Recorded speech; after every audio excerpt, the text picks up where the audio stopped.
జనవరి 26వ తారీఖు republic day నాడు రాజ్యాంగాన్ని అమలు చేసుకున్నటువంటి సందర్భంగా అమల్లోకి వచ్చిన సందర్భంగా కడప నగరంలో అర్ధరాత్రి అల్లరి మూకలు, అది కూడా కడప ఎమ్మెల్యే మాధవిరెడ్డికి సంబంధించినటువంటి బంధువులు ఎస్పీ బంగ్లాకు 1/2 కిలోమీటర్ కూడా దూరం లేదు, ఎమ్మెల్యే ఇంటికి సమీపంలోనే ఒక ఎక్స్ ఆర్మీకి సంబంధించినటువంటి ఇంటిని ఉన్న పలంగా అలరిమూకలంతా పోయి డోజర్లు పెట్టి కూల్చేసినారు.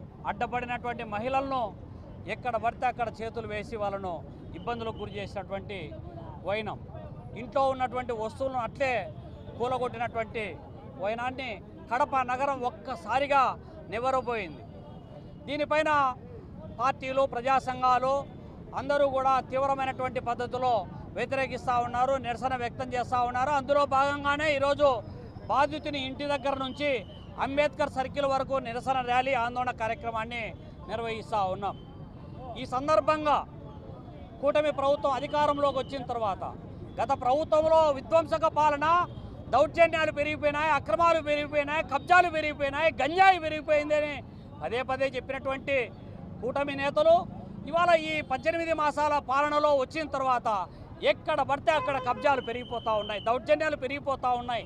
సెటిల్మెంట్లకు అడ్డాగా మారిపోయింది కడప నగరం. ఇవాళ ఈస్ట్, వెస్ట్, నార్త్, సౌత్ ఎక్కడ చూసినా కూడా సెటిల్మెంట్ బ్యాచ్లు, ఆఫీసులు పెట్టి అడ్డగోలుగా సెటిల్మెంట్ చేసేటువంటి పరిస్థితి ఇవాళ పెరిగిపోతూ ఉంది.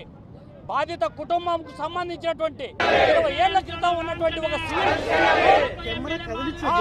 సివిల్ డిస్ప్యూట్ ఉన్నటువంటి ప్రత్యర్థులు ఎవరైతే ఉన్నారో ఈ ప్రాపర్టీని ఎమ్మెల్యే బంధువులకు అమ్మేసి చెబితే బాధితులు పోయి ఎమ్మెల్యే భర్త శ్రీనివాసరెడ్డి దీన్ని సామరస్యపూర్వకంగా 2 రోజులు 48 గంటలు ఇండ్లు కూల్చారంటే దీని వెనక ఎవరున్నారో స్పష్టంగా అర్థమవుతుంది. దీని వెనక ఎన్ని కోట్ల రూపాయలు చేతులు మారినాయో అర్థమవుతుంది. కానీ వాళ్ళేమో చెప్తా ఉన్నారు, కూల్చినటువంటి వ్యక్తులకు మాకు ఎలాంటి సంబంధం లేదు, కూల్చినటువంటి ఘటనకు మాకు ఎలాంటి సంబంధం లేదని వాళ్ళు కౌంటర్ స్టేట్మెంట్ ఇస్తూ ఉన్నారు. మీరు మరి ఈ విధమైనటువంటి సంబంధం లేకపోతే ఇమ్మీడియట్గా పోలీసులకు చెప్పి ఎందుకు అరెస్టు చేయలేదు? వన్ టౌన్ సిఐ చిన్నపెద్దయ్య సమక్షంలోనే ఈ కూల్చివేత ఆయన సమక్షంలోనే వాళ్ళు కళ్ళ ముందరే తిరుగుతూ ఉంటే వాళ్ళని అరెస్టు చేయకుండా ఉన్నాడంటే చిన్నపెద్దయ్యకి ఎంత పుట్టింది, వీళ్ళతో ఎంత నువ్వు ఒప్పందం చేసుకున్నావని చెప్పి కూడా భారత కమ్యూనిస్ట్ పార్టీ చెప్పదలుచుకుంది.